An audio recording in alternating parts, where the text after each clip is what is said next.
रामनगर नाम के एक गांव में राजा राम अपनी पत्नी कमला और बेटे आकाश के साथ रहा करता था। राजा राम के पास अपनी कोई खेती नहीं थी। राजा राम सब्जी बेचने का काम करता था। उस गांव में शहर से एक सेठ अक्सर आता और गांव वालों का अनाज खरीदता था और गांव वाले उस सेठ को ही अपना अनाज बेचते थे। एक दिन सेठ को उस गांव में ही शाम हो जाती है। वो सोचता है, क्या करूं? आज तो बहुत देर हो गई है। आज तो समय का पता ही नहीं चला। अगर मैं अब निकलूंगा तो पता नहीं शहर कब पहुंचूंगा। मुझे लगता है आज रात मुझे इसी गांव में रुकना होगा। लेकिन मैं किसके घर पर रुकूं? वैसे तो ज्यादातर गांव वाले मेरे जान पहचान के ही हैं। अक्सर मैं इन्हीं से तो अनाज खरीदता हूं। लेकिन अगर मैं उनमें से किसी के घर में रुका तो किसान के भाव बढ़ जाएंगे। ये किसी का एहसान लेने जैसा हो जाएगा और मुझे अगली बार कम पैसे में अनाज खरीदना पड़ेगा। नहीं नहीं, इन किसानों से जान पहचान बढ़ाना अच्छी बात नहीं। इसमें मेरा ही घाटा होगा। तभी वहां से राजा राम जा रहा होता है और सेठ जी को रास्ते में देख राजा राम बोलता है, अरे सेठ जी, आप तो शहर वाले सेठ जी हो ना? आप अभी तक गए नहीं? अब तो बहुत शाम हो गई है। कुछ ही देर में रात हो जाएगी। आपको निकल जाना चाहिए था। वैसे आप यहाँ कर क्या रहे हैं? कुछ परेशानी है क्या? राजा राम को देख सेठ सोच में पड़ जाता है और मन ही मन सोचता है, मुझे लगता है मुझे इस राजा राम की मदद लेनी चाहिए। वैसे भी ये तो सब्जी बेचता है। इससे आज तक मैंने ना सब्जी खरीदी है और ना ही मुझे कोई जरूरत है। गांव में किसी के पास मदद मांगूंगा तो बदले में अनाज कम पैसे से लेना होगा। लेकिन अगर इससे मदद मांगूंगा तो इसके बदले में ये कुछ नहीं मांगेगा, क्योंकि इसकी खेती तो है ही नहीं। तो ये मुझे अनाज कहां से बेचेगा? अच्छा मौका मिला है, इसके घर ठहर जाता हूं। मेरा आज का काम निकल जाएगा और रहने का बंदोबस्त भी हो जाएगा। हाँ राजा राम, देखो ना शाम हो गई है। मैं वही सोच रहा था कि आज रात मुझे इसी गांव में रुक जाना चाहिए। इतनी रात गए यहाँ से निकलना मुझे सही नहीं लग रहा, क्योंकि मेरे पास कुछ धन भी है। रात गए रास्ते में पता नहीं कोई चोर मिल गए तो इसलिए मैं सोच रहा था कि यहीं रुक जाऊं। लेकिन मुझे समझ नहीं आ रहा कि मैं किससे मदद मांगूं, किसके घर पर रुकूं। पता नहीं कोई इस बात के लिए राजी होगा भी या नहीं, और मुझे किसी को तकलीफ देना अच्छा भी नहीं लगता। इसलिए मैंने सोचा कि इस गांव में ही कहीं कोना देखकर रात गुजार लूंगा। अरे नहीं नहीं सेठ जी, आप कैसी बातें कर रहे हैं? आप तो हमारे लिए मेहमान जैसे हैं। आप एक काम करिए, मेरे ही घर चलिए।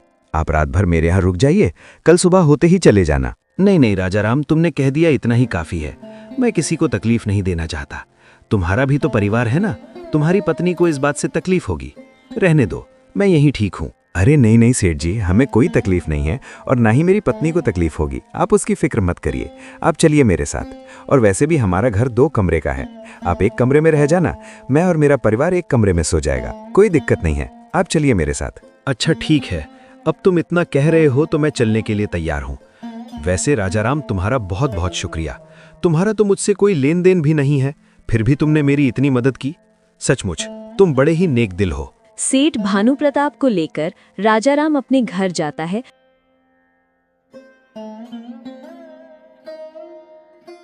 और अपनी पत्नी को सारी बातें बताता है। जी ठीक है, कोई बात नहीं, आज की रात की ही बात है ना। वैसे भी रात में बाहर रुकना भी सही नहीं है। आपने ठीक किया। वैसे मैं खाना बनाने जा ही रही थी, उनके लिए भी बना देती हूँ। वो अभी तो भूखे ही होंगे ना। हाँ कमला, उनके लिए भी खाना बना दो। कमला खाना बनाने लगती है। फिर सभी लोग बैठकर खाना खाते हैं। खाना खाने के बाद सेठ भानु प्रताप एक कमरे में बड़े आराम से सो जाता है।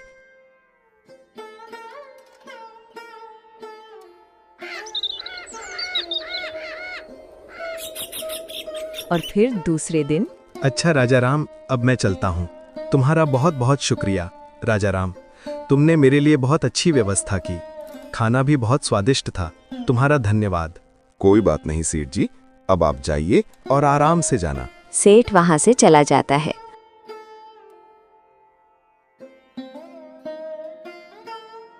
और फिर ऐसे ही कई दिन गुजर जाते हैं। सेठ फिर से गांव में अनाज खरीदने के लिए आता है। उस दिन भी उसे शाम हो जाती है।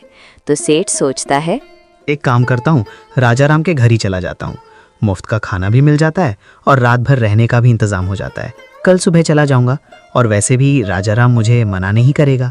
यही सोचकर सेठ राजा राम के पास जाता है और उसे बोलता है, राजा राम, मुझे आज देरी हो गई है। क्या मैं आज रात के लिए तुम्हारे घर रुक सकता हूँ? हाँ हाँ सेठ जी, क्यों नहीं, आप रुक सकते हैं। आइए ना, आप भीतर आइए, बाहर क्यों खड़े हैं। उस दिन भी कमला सेठ के लिए खाना बनाती है और सेठ खाना खाकर बड़े ही आराम से सो जाता है और दूसरे दिन निकल जाता है। ऐसे ही दिन गुजरते चले जाते हैं और ये सिलसिला ऐसे ही चलने लगता है। अब भानु प्रताप ने अपने रहने का ठिकाना राजा राम के घर को ही बना लिया था। अब तो वो सीधे सीधे राजा राम के घर जाने लगा। एक दिन ऐसे ही भानु प्रताप राजा राम के घर आकर बोलता है, अरे राजा राम, बहुत तेज भूख लगी है, अपनी पत्नी से कहकर मेरे लिए खाना बनवा दो। जी सेठ जी, मैं अभी कहता हूँ। राजा राम अपनी पत्नी से कहता है तो कमला बोलती है, ये क्या है जी, अब ये तो हर बार हमारे ही घर आने लगे हैं। हमारा घर क्या कोई धर्मशाला है? एक बार हो गया, 2 बार हो गया, पहले ही हम जैसे तैसे अपना गुजारा करते हैं, ऊपर से ये सेठ हाय दिन आ जाता है। ये नहीं कि हमारी थोड़ी मदद कर दे, थोड़ा बहुत अनाज हमें दे दे, लेकिन नहीं, मुझे लगता है सेठ ने जानबूझकर हमारा घर चुना है ताकि उनको घाटा ना हो और मुफ्त में इनका काम बन जाए। गांव में और भी तो घर हैं और बहुत सारे लोग तो इससे व्यापार करते हैं, अपना अनाज बेचते हैं। ये उन लोगों के घर जाकर क्यों नहीं रुकते? बार बार ये हमारे घर क्यों आ जाते हैं, जबकि हमारा तो उनसे कोई लेन देन भी नहीं है। कमला, जरा धीरे बोलो, वो सुन लेंगे तो अच्छा नहीं लगेगा। जाने दो ना, उन्हें ज़रूरत है। बेचारे व्यापार करने हमारे गांव में आते हैं। उनका तो शहर में बहुत बड़ा घर है, लेकिन फिर भी वो हमारे घर पर ठहरते हैं। उनकी मजबूरी है कमला, नहीं तो हमारे घर पर क्यों ठहरते? तुम उनके बारे में ऐसा मत सोचो। जब मैंने उन्हें पहली बार घर आने के लिए कहा था तो वो मना कर रहे थे। वो खुद नहीं आना चाहते थे। वो तो मैं ही था जो ज़बरदस्ती उन्हें हमारे घर ले आया। वो तो बाहर ही रुक रहे थे। अब तुम ही बोलो कमला, अच्छा लगता है क्या? आप भी ना बाहर रुक रहे थे तो रुकने देते। वो कौन सा आपके रिश्ते में है जो बार बार उन्हें घर पर लेकर आते हो? और अब तो वो पूछना भी जरूरी नहीं समझते, सीधे सीधे आ जाते हैं जैसा कि उनका ही घर है। ये तो कोई बात नहीं हुई। छोड़ो ना कमला, वो कौन सा रोज रोज हमारे घर आते हैं, कभी कभी देर हो जाती है तो आ जाते हैं। आप भी क्या बोले जा रहे हो? कितने दिन हो गए वो हमारे घर न जाने कितनी बार आ चुके हैं। अब ये तो हमेशा का ही हो गया है। आपसे कुछ भी बोलने का कोई फायदा नहीं। आप तो अपनी ही चलाएंगे ना। जाइए, आप बाहर जाकर उनके पास बैठिए। कमला खाना बनाने लगती है। उसके बाद वो सेठ खाना खाकर फिर से आराम से सो जाता है और सुबह होते ही निकल जाता है।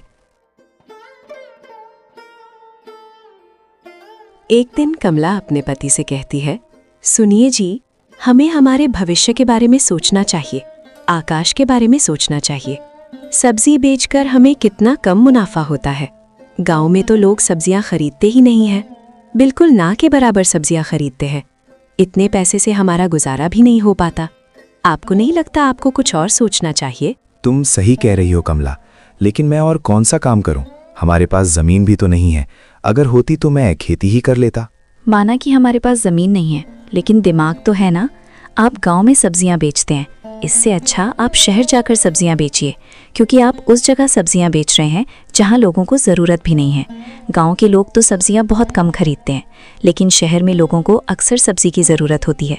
शहर के लोग रोज़ सब्जियां खरीदते हैं। तो मुझे लगता है अगर आप शहर जाकर सब्जियां बेचेंगे तो हमारा मुनाफा ज़्यादा होगा और शहर में दाम भी बहुत अच्छा मिलता है। और आप उन्हें ताज़ा सब्जियां देंगे तो देख लेना, हमारी सब्जी का व्यापार बहुत अच्छे से चलने लगेगा। अगर हमें ज़्यादा मुनाफा चाहिए तो यही करना होगा। हाँ कमला, तुम बिल्कुल सही कह रही हो। मैं शहर जाकर सब्जियां बेचता हूँ, लेकिन कमला, शहर तो बहुत दूर है।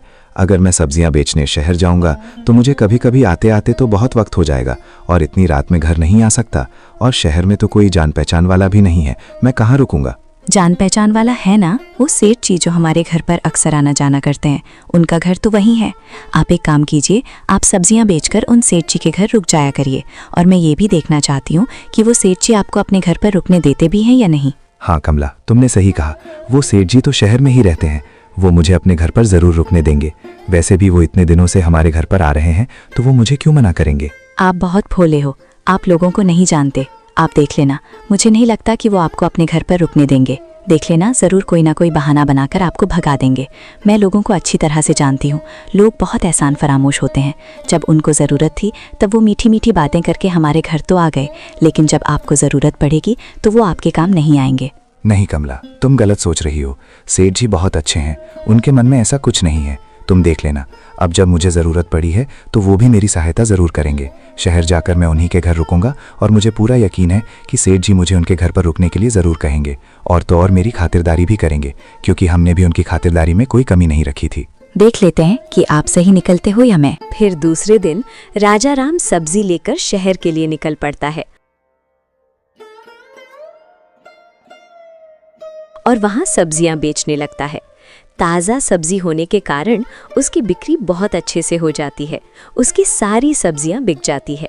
राजा राम ये देख बहुत खुश हो जाता है और सोचता है, कमला ने सही कहा था। अच्छा हो गया जो मैं शहर में सब्जियां बेचने आ गया। गांव में तो कोई सब्जियां खरीदता ही नहीं है, लेकिन सचमुच शहर के लोग तो बहुत सब्जियां खरीदते हैं। अब मैं ऐसे ही शहर आकर सब्जियां बेचूंगा, बहुत अच्छा मुनाफा होने लगेगा। लेकिन अब तो शाम होने को आई है, मुझे सेठ जी के घर जाना होगा। कल सुबह होते ही मैं निकल जाऊंगा। राजा राम सेठ भानु प्रताप के घर जाता है तो बाहर गेट पर खड़ा आदमी उसे रोकता है और बोलता है, कौन हो तुम? किससे मिलना है? मैं राजा राम हूँ, रामनगर से आया हूँ। मुझे सेठ जी से मिलना है। अच्छा, तुम बाहर ही रुको, मैं सेठ जी से पूछ कर आता हूँ। वो आदमी जाकर सेठ से बोलता है, सेठ जी, बाहर कोई आदमी आया है, बोल रहा था उसका नाम राजा राम है, उसे आपसे मिलना है, क्या उसे अंदर भेज दूं? अरे नहीं नहीं, मैं उसे अच्छी तरह से जानता हूँ, उसे अंदर भेजने की कोई जरूरत नहीं। तुम उसे जाकर कह दो मैं घर पर नहीं हूँ और मेरी पत्नी घर पर अकेली है, तो अंदर आने की कोई जरूरत नहीं है, उसे बाहर से ही भगा दो। वो आदमी जाकर राजा राम से कहता है, सुनो भाई, सेठ जी तुमसे नहीं मिलना चाहते, तुम्हें यहाँ से जाने के लिए कहा है। ऐसा नहीं हो सकता। एक काम करो, तुम उन्हें मेरा नाम बताओ और कहो ना कि मैं रामनगर से आया हूँ। वो मुझे अच्छी तरह से जानते हैं, वो अक्सर हमारे गांव आते हैं और मेरे घर पर ही ठहरते हैं। उनसे कहना कि मुझे उनकी ज़रूरत है, मैं आज रात उनके यहाँ रुकना चाहता हूँ। ठीक है, मैं एक बार फिर से बात करके आता हूँ। वो आदमी फिर से सेठ जी के पास जाकर बोलता है, सेठ जी, कोई रामनगर का राजा राम यहाँ रुकने के लिए पूछ रहा है, क्या करूं? बेवकूफ कहीं के, तुम्हें एक बार में समझ नहीं आता क्या? मैंने तुम्हें कहा ना उससे कह दो कि मैं घर पर नहीं हूँ। उसे बता दो यहाँ पर मैं ऐसे भूखे नंगे को अपने घर पर नहीं रख सकता। वो एक साधारण सा सब्जी बेचने वाला गरीब और भिखारी है, उसकी औकात नहीं है मेरे घर में पांव रखने की। और क्या मेरा घर कोई धर्मशाला नहीं है जो मुंह उठाकर चला आया? उसे बाहर से ही भगा दो। उस आदमी को ये सुन बहुत बुरा लगता है और वो राजा राम से जाकर कहता है, सुनो भाई, सेठ जी ने मना कर दिया है, तुम यहाँ से चले जाओ। अरे ऐसे कैसे? तुम सेठ जी को ठीक से बता ही नहीं रहे हो कि मैं कौन हूँ। मैं कह रहा हूँ ना, मैं सेठ जी का करीबी हूँ। सेठ जी अक्सर मेरे घर पर रहते हैं। एक काम करो, तुम मुझे अंदर जाने दो, मैं सेठ जी से बात करता हूँ। नहीं रुको, तुम अंदर मत जाओ। देखो भाई, तुम इन बड़े लोगों को नहीं जानते, ये छोटे लोगों के मुंह नहीं लगते। भले ही ये तुम्हारे घर ठहरते होंगे, लेकिन अब वो तुम्हें अपने घर पे रुकवाना नहीं चाहते। दरअसल सेठ जी घर पर ही हैं, लेकिन उन्होंने मुझे ये कहा कि मैं तुमसे कह दूं कि वो घर पर नहीं है और उनकी पत्नी अकेली है। तुम्हें अभी भी समझ नहीं आ रहा कि वो जानबूझकर ये कह रहे हैं, और उन्होंने मुझसे कहा कि मैं तुम्हें यहाँ से जाने के लिए कह दूं। इन बड़े लोगों की नज़र में हम जैसे छोटे लोगों की कोई औकात नहीं होती। वो अपना काम तो निकलवा लेते हैं, लेकिन जब हमारी बारी आती है तब अपना असली रंग दिखाते हैं। राजा राम को ये सब सुन बहुत बुरा लगता है, उसका दिल टूट जाता है। मेरी पत्नी सही कहती थी, मैंने ही उसकी बात नहीं मानी। मैं इन सेठ जी को समझ ही नहीं पाया। इतने बड़े शहर में मैं तो किसी को जानता तक नहीं। अब मैं कहाँ जाऊंगा, कहाँ रहूंगा, मेरे तो कुछ समझ नहीं आ रहा। फिक्र मत करो मेरे भाई, एक काम करो, मैं अभी घर ही जा रहा था, मेरे साथ मेरे घर चलो, आज की रात वहां काट लेना। फिक्र मत करो, मैं अकेला ही रहता हूं, मेरे घर दूसरा कोई नहीं है। सुबह होते ही चले जाना, और याद रखना यहाँ कोई किसी का नहीं होता, सब लोग मतलबी होते हैं। इन बड़े लोगों पर कभी भरोसा मत करना। तुम्हारा बहुत बहुत धन्यवाद, तुम सच कह रहे हो, मैं आइंदा याद रखूंगा। राजा राम उस रात उसके घर पर ठहर जाता है और सुबह होते ही घर चला जाता है। घर जाने के बाद अपनी पत्नी को सारी सच्चाई बताता है। मैंने तो आपको उस दिन ही कहा था, आपने ही मेरी बात नहीं मानी। अब आने दीजिए उस सेठ को, उसे दरवाजे से ही ना भगाया तो मेरा भी नाम कमला नहीं, एहसान फरामोश कहीं का। इतने दिनों तक यहाँ मुफ्त में खाता रहा, हमने उसे अपना एक कमरा तक दे दिया था ताकि वो आराम से सो सके, उसे किसी बात की दिक्कत ना हो। और उसका शहर में इतना बड़ा घर होने के बावजूद उसके पास आपके लिए थोड़ी सी जगह तक नहीं थी। उसे जरा भी शर्म नहीं आई। जब आपको उसकी जरूरत पड़ी तो उसने झूठ बोलकर आपको वहां से भगा दिया। जाने दो कमला, उसे ऊपर वाला देखेगा। और हाँ कमला, आज के बाद मैं भी उसे यहाँ रुकने के लिए मना कर दूंगा। आने दो उसे। कुछ दिन ऐसे ही बीत जाते हैं।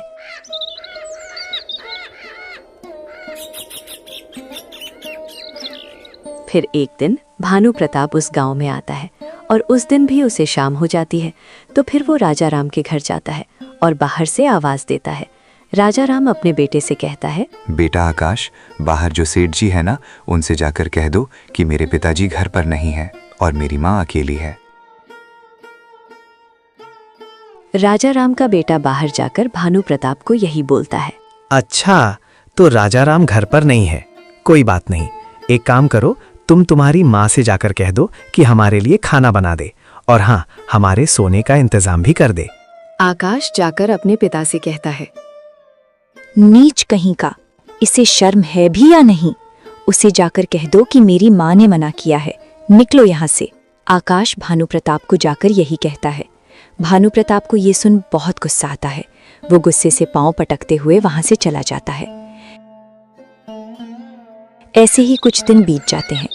एक दिन राजा राम, उसकी पत्नी और उसका बेटा नाव में सवार होकर दूसरे गांव जा रहे होते हैं। तभी उनकी नाव पानी में डूब जाती है। राजा राम और कमला पानी के प्रवाह की चपेट में आ जाते हैं। वो तैरना नहीं जानते, इसलिए पानी में डूबने की वजह से उनकी मृत्यु हो जाती है और गांव के लोग राजा राम के बेटे को बचा लेते हैं। लेकिन राजा राम और कमला को बचा नहीं पाते। गांव वाले मिलकर राजा राम और कमला का अंतिम संस्कार करते हैं। आकाश बिल्कुल अकेला पड़ चुका था। गांव के लोग आकर आकाश को खाना देते थे। वो अपने घर में अकेला बैठा रहता। एक दिन उस गांव में फिर से भानु प्रताप आता है। उसे कमला और राजा राम के बारे में पता चलता है तो भानु प्रताप सोचता है, अरे वाह, ये तो बहुत अच्छा हुआ दोनों मर गए। उसी दिन मुझे घर में रहने के लिए मना किया था ना, उसे तो यही सजा मिलनी थी और ऊपर वाले ने मेरा रास्ता साफ कर दिया। राजा राम के घर पर मेरी कब से नजर थी। अगर वो घर मेरा हो जाए तो मैं यहाँ रहकर अच्छे से व्यापार कर सकता हूँ। मुझे जब जरूरत पड़ी मैं राजा राम के घर पर लुक सकता हूँ। मुझे उसके घर पर कब्जा करना होगा। उसके लिए मुझे उसके बेटे से मेलजोल बढ़ाना होगा। एक बार उसका बेटा मेरी बातों में आ गया तो मैं उसके घर पर कब्जा कर सकता हूँ। यही सोचकर भानु प्रताप राजा राम के घर जाता है और आकाश से बड़े ही प्यार से बात करता है और आसपास के लोगों से कहता है, मुझे इस बच्चे को देखकर बहुत रोना आ रहा है। भगवान भी कितना कठोर दिल है। इस छोटे से बच्चे पर जरा भी दया नहीं आई। इतनी छोटी उम्र में बेचारा अनाथ हो गया। राजा राम मेरा बहुत अच्छा दोस्त था। हमारी दोस्ती के नाते मैं इस बच्चे को मेरे साथ ले जाना चाहता हूँ। इसे खूब पढ़ा लिखा कर बड़ा आदमी बनाना चाहता हूँ। बेटा, क्या तुम मेरे साथ चलोगे? मेरा बहुत बड़ा घर है और बेटा, मेरी कोई संतान नहीं है। मैं तुम्हें अपने बेटे के रूप में स्वीकार करता हूँ। तुम मेरे साथ चलो, मैं तुम्हें राजा की तरह रखूंगा बेटा। गांव वाले और आकाश उसकी मीठी मीठी बातों में आ जाते हैं और आकाश खुशी खुशी उसके साथ उसके घर चला जाता है। शहर आने के बाद भानु प्रताप की पत्नी रुक्मिणी भानु प्रताप से कहती है, ये किस भिखारी को उठा कर ले आए हो? इसकी हालत देखिए। कौन है ये लड़का? अरे रुक्मिणी, ये लड़का राजा राम का लड़का है। राजा राम और उसकी पत्नी अब इस दुनिया में नहीं रहे और उस गांव में राजा राम का एक घर है जिस घर पर मेरी कब से नजर है। मैं उस गांव में जब भी व्यापार करने जाता हूँ, मेरे ठहरने के लिए वो घर मुझे चाहिए। और तो और मैं उस जमीन पर भी व्यापार कर सकता हूँ। वहाँ पर मैं अपने गोदाम बनवा सकता हूँ और उसके लिए मुझे इस आकाश को वहाँ से निकालना था, इसलिए मैं उसे अपने पास लेकर आया। और तुम चिंता क्यों करती हो? मैं तुम्हारे लिए मुफ्त का नौकर लेकर आया हूँ। ये जीवन भर हमारी गुलामी करेगा और वो भी मुफ्त में। तुम्हें जो काम इससे करवाना है तुम करवा सकती हो और इसे हमें कभी तनख्वाह देनी भी नहीं पड़ेगी। ये हमारे लिए मुफ्त का नौकर है, ऐसा ही समझो। क्या बात कर रहे हो? मुझे ये लड़का मेरे घर में नहीं चाहिए। हमारी एक लड़की है, वो इसके साथ रहेगी तो वो भी इसके जैसे बन जाएगी। मैं अपनी बेटी के ऊपर इसकी परछाई भी नहीं पड़ने दूंगी। ये देहाती और गवार है। हमारी बच्ची भी इसके साथ रहकर ऐसी ही हो जाएगी।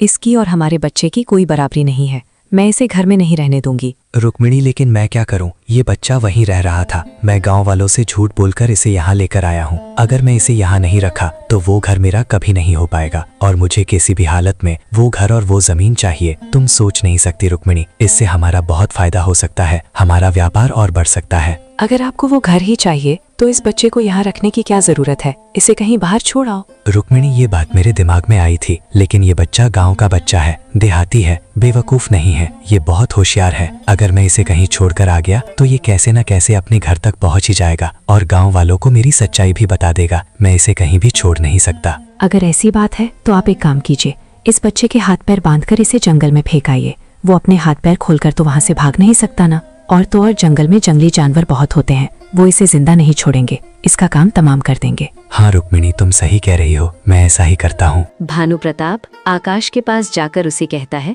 बेटा आकाश, तुम्हें ना ननिहाल में तुम्हारी नानी बुला रही है, चलो मैं तुम्हें छोड़कर आता हूँ। आकाश अपनी नानी का नाम सुनकर बहुत खुश हो जाता है और खुशी खुशी सेठ जी के साथ जाने के लिए तैयार हो जाता है। सेठ जी उसे जंगल ले जाकर रस्सी से बांध देते हैं और उसे वहां छोड़कर वहां से निकल आते हैं। आकाश जोर जोर से रोने लगता है। तभी वहां पर शहर का सबसे बड़ा रईस आदमी शिव प्रसाद वहां से गुजर रहा होता है और आकाश की आवाज सुनकर इसके पास क्या कह पहुंचता है। अरे बेटा, तुम यहाँ कैसे? और तुम्हें किसने बांधा? रुको, मैं तुम्हें अभी खोलता हूँ। शिव प्रसाद आकाश को खोल देता है और उससे पूछता है, अब बताओ बेटा, तुम्हारी ये हालत किसने की? तुम यहाँ कैसे आए? तुम्हारे माँ बाप कहाँ हैं? मेरे माँ बाप नहीं हैं, वो मर चुके हैं। मुझे एक सेठ जी झूठ बोलकर मेरे घर से यहाँ लेकर आए थे और उन्होंने मुझे यहाँ आकर बहुत मारा और पेड़ से बांध दिया। मैं नहीं जानता वो कहाँ रहते हैं, उनका नाम क्या है। मैंने कभी उनसे उनका नाम नहीं पूछा। वो गांव में हमारे घर में आते रहते थे, बस मुझे इतना ही पता है, मुझे उनके बारे में कुछ नहीं पता। अच्छा कोई बात नहीं, तुम एक काम करो, तुम मेरे साथ मेरे घर चलो। मेरी कोई संतान नहीं है। तुम्हारी बातें सुनकर तो ऐसा लग रहा है मानो ईश्वर ने मेरी सुन ली। बेटा, मुझे एक संतान की ज़रूरत है। मेरे पास सब कुछ है बेटा, लेकिन मेरी कोई संतान नहीं है। मेरी पत्नी की भी यही इच्छा है कि हमारा भी एक बेटा हो, लेकिन बेटा हमारा बेटा हो पाना असंभव है। हम कभी माँ बाप नहीं बन सकते, वो तुम नहीं समझोगे बेटा। लेकिन मैं इतना जानता हूँ कि आज अगर तुम मिले हो तो इसके पीछे ज़रूर ईश्वर की कोई लीला है। वो भी यही चाहते हैं कि तुम हमारे साथ हमारा बेटा बनकर रहो। नहीं सेठ जी, मैं आपके साथ नहीं आऊँगा। वो सेठ जी भी मुझे यही बोलकर घर ले गए थे कि बेटा बनाऊंगा, और घर पर जाकर देखा तो उनकी एक बेटी पहले से थी। उन्होंने गाँव में झूठ बोला कि उनकी कोई संतान नहीं है। आप भी झूठ बोल रहे हो। आप भी घर ले जाकर मुझे मारोगे और मुझे कहीं फेंक दोगे। मैं आपके साथ नहीं आऊँगा। अगर मुझे तुम्हें मारना ही था तो मैं यहाँ आकर तुम्हें खोलता नहीं ना। तुम डरो मत बेटा, मैं उसके जैसा नहीं हूँ। तुम एक बार मेरे घर पर तो चलो। मैं तुमसे वादा करता हूँ, मैं तुम पर कभी हाथ नहीं उठाऊंगा। मैं तुम्हें बहुत प्यार से रखूंगा। मेरा घर बहुत बड़ा है, तुम वहाँ चलकर तो देखो, तुम्हें बहुत खुशी होगी। तुम अपने सारे गम भूल जाओगे। चलो बेटा। आकाश शिव प्रसाद पर भरोसा कर लेता है और उसके घर चला जाता है। शिव प्रसाद की पत्नी पार्वती आकाश को देख बहुत खुश हो जाती है। देखो पार्वती, मैं किसे लेकर आया हूँ। आज से ये यहीं रह रहेगा। ये हमारा वारिस है, हमारा बेटा है। और शिव प्रसाद पार्वती को सारी बातें बताता है। पार्वती को आकाश के बारे में सुन बुरा तो लगता है, लेकिन वो बहुत खुश हो जाती है कि उसे उसका वारिस मिल चुका है। ईश्वर ने मेरी सुन ली। हमें तो कभी संतान नहीं हो सकती, लेकिन उस दिन हमारे घर जो बाबा आए थे, उन्होंने हमें कहा था कि हमें तो जीवन भर कभी संतान नहीं होगी, लेकिन बहुत जल्द हमें हमारा वारिस मिलेगा। मुझे लगता है वो इसी के बारे में बात कर रहे थे। हाँ पार्वती, मुझे भी यही लगता है। बेटा आकाश, तुम्हें ये घर कैसा लगा? तुम यहाँ पर हमारे साथ रहोगे ना? हाँ सेठ जी, ये घर बहुत अच्छा है, मुझे बहुत पसंद आया। मैं आपके साथ रहूंगा। आप बहुत अच्छे हो। तुम ये सेठ जी कहना बंद करो। आज से तुम हमारे बेटे हो। ये तुम्हारी माँ है और मैं तुम्हारा पिता। आज से तुम हमें सेठ और सेठानी नहीं कहोगे, माता पिता कहकर ही बुलाओगे। आकाश खुशी खुशी वहां रहने लगता है। सालों बीत जाते हैं और समय के साथ आकाश अब बड़ा हो चुका है। आकाश सालों बाद अपने गांव जाता है और देखता है कि उसके घर की जगह एक बहुत बड़ा गोदाम है जिसमें अनाज भरा पड़ा है। आकाश गांव के लोगों से पूछता है तो उसे पता चलता है कि वो किसी भानु प्रताप व्यापारी की जगह है। आकाश को पूरी बात याद आ जाती है और वो समझ जाता है कि भानु प्रताप ही वो आदमी था जिसने उसे पेड़ से बांधा था। आकाश घर जाकर शिव प्रसाद को ये सारी बातें बताता है। अच्छा, तो ये बात है। मैं उस भानु प्रताप को अच्छी तरह से जानता हूँ। बहुत ही घटिया आदमी है और एक नंबर का लालची आदमी है।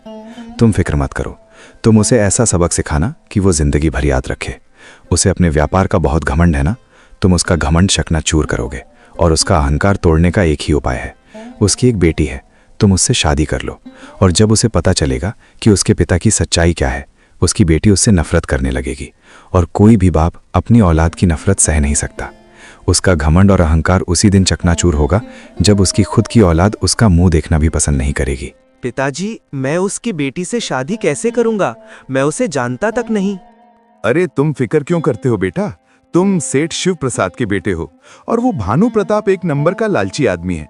जब हम उसके घर पर तुम्हारे लिए रिश्ता भेजेंगे तो वो लालची आदमी मना नहीं कर पाएगा। उसकी हमारे सामने मना करने की कोई हैसियत है ही नहीं। फिर सेठ शिव प्रसाद यही करता है। शिव प्रसाद आकाश को लेकर भानु प्रताप के घर जाता है और उसके बेटे के लिए शादी का प्रस्ताव रखता है। भानु प्रताप ये सुनकर खुशी से पागल हो जाता है और बोलता है, मुझे तो यकीन ही नहीं हो रहा कि आप मेरे घर पे आए हो। मैं बहुत भाग्यशाली हूँ कि मेरी बेटी को आप स्वीकार कर रहे हैं। मैंने तो कभी सोचा ही नहीं था कि इतने बड़े घर में मेरी बेटी का रिश्ता होगा। आपके सामने तो सच में मेरी कोई औकात नहीं है। मेरी बेटी बहुत नसीब वाली है जो आपके घर की बहू बनने वाली है। भानु प्रताप खुशी खुशी अपनी बेटी की शादी आकाश से कर देता है और शादी के बाद आकाश अपनी पत्नी को बहुत ही खुशी से और प्यार से रखता है, उसका दिल जीत लेता है। उसकी पत्नी भी बहुत खुशी से रह रही होती है और उसे बहुत प्यार करती है। एक दिन आकाश अपनी पत्नी को भानु प्रताप के बारे में सारी सच्चाई बता देता है। ये सुन आकाश की पत्नी को अपने पिता पर बहुत गुस्सा आता है। मैं सोच भी नहीं सकती थी कि मेरे पिताजी इतना घटिया काम कर सकते हैं। उन्होंने आपके साथ ये सब कुछ किया, आपकी जान लेने की कोशिश की, और वो भी आपके घर के लिए, क्योंकि वो आपका घर हथियाना चाहते थे। वो ऐसा कैसे कर सकते हैं? मैं उन्हें कभी माफ नहीं करूंगी। मैं उस घर में कभी कदम नहीं रखूंगी। मेरी नज़र में वो खूनी है। वो तो भगवान का शुक्र है कि आप उस दिन बच गए, नहीं तो आज आप मुझे नहीं मिल पाते। मैं आपकी कसम खाकर कहती हूँ, मैं आज के बाद अपने पिताजी का कभी मुंह नहीं देखूंगी। मुझे अब उनसे नफरत हो गई है। वो मेरी नज़र में पूरी तरह से गिर चुके हैं। कुछ दिन ऐसे ही गुजर जाते हैं। एक दिन भानु प्रताप अपनी बेटी से मिलने के लिए उसके घर आता है तो आकाश उससे कहता है, कौन सी बेटी? किसकी बेटी? यहाँ तुम्हारी बेटी नहीं, मेरी पत्नी रहती है और मेरी पत्नी तुमसे कोई रिश्ता नहीं रखना चाहती। वो तुम्हारा मुंह तक देखना नहीं चाहती। ये आप क्या कह रहे हैं दामाद जी? बिल्कुल सच कह रहा हूँ। और जब तुम्हारी बेटी ही तुमसे रिश्ता नहीं रखना चाहती तो मेरा भी तुमसे कोई रिश्ता नहीं। मैं तुम्हारा कोई दामाद नहीं। भूल जाओ अपनी बेटी को और निकल जाओ यहाँ से। आइंदा यहाँ पैर रखने की हिम्मत मत करना। ये आप क्या बोलते जा रहे हैं? आखिर मैंने ऐसा क्या किया है जो मेरी बेटी मेरा मुंह तक देखना नहीं चाहती? याद करो 20 साल पहले तुमने क्या किया था। याद करो तुमने राजाराम के साथ क्या किया था। याद करो तुमने उसके बेटे के साथ क्या किया था। ये सब बातें आपको कैसे पता? क्योंकि भानु प्रताप, मैं ही राजाराम का बेटा हूँ। तुम इतने लालची और घटिया निकलोगे मैंने नहीं सोचा था। मैं तो तुम्हारी बातों में आकर तुम्हारे घर आया था। तुमने मेरे साथ क्या किया? तुमने मेरी जान लेने की कोशिश की और मुझे जंगल में मरने के लिए छोड़ा है। तुम्हें क्या लगा था भानु प्रताप कि तुम्हारे कर्मों की सजा तुम्हें नहीं मिलेगी? शायद तुम भूल चुके थे कि जो जैसा करता है उसे वैसा ही भरना पड़ता है। तुमने ये सब मेरी जमीन और मेरे घर के लिए किया था ना। आइंदा मेरी जमीन और घर पर पैर रखा तो तुम्हारी दोनों टांगे तोड़ दूंगा। और अभी के अभी निकल जाओ मेरी नजरों के सामने से। तुम्हारी बेटी तुमसे कोई रिश्ता नहीं रखना चाहती। भानु प्रताप ये सारी बातें सुनकर पूरी तरह से हिल जाता है और वहां से घर चला जाता है और घर जाकर पूरी तरह से टूट जाता है। रुक्मणी, ये मेरे कर्मों की सजा है जो आज मेरी बेटी मेरा मुंह तक देखना नहीं चाहती। मैंने बहुत बुरे कर्म किए हैं रुक्मणी। आज मैंने अपनी बच्ची को खो दिया। आज मेरी बच्ची मुझे पिता कहने में शर्मा रही है। इससे बुरी बात मेरे लिए और क्या हो सकती है? आज मेरा घमंड पूरी तरह से टूट चुका है। मैं पूरी तरह से बर्बाद हो चुका हूँ रुक्मणी। आज मेरी संतान मेरे खिलाफ हो चुकी है। इससे बड़ी सजा मेरे लिए क्या हो सकती है? तो दोस्तों, देखा कैसे लालच में भानु प्रताप ने अपना खुद का घर बर्बाद कर लिया। अब वो खुद की नजरों में भी गिर गया और अपनी बेटी के भी। हमें इस कहानी से यही सीखना है कि हमें लालच नहीं करना चाहिए और ना ही किसी को सताना चाहिए। और दोस्तों, हमें वीडियो बनाने में बहुत मेहनत लगती है। कृपया करके हमारे चैनल को सब्सक्राइब और लाइक और कमेंट जरूर करें। आपने इस वीडियो से क्या सीखा? धन्यवाद।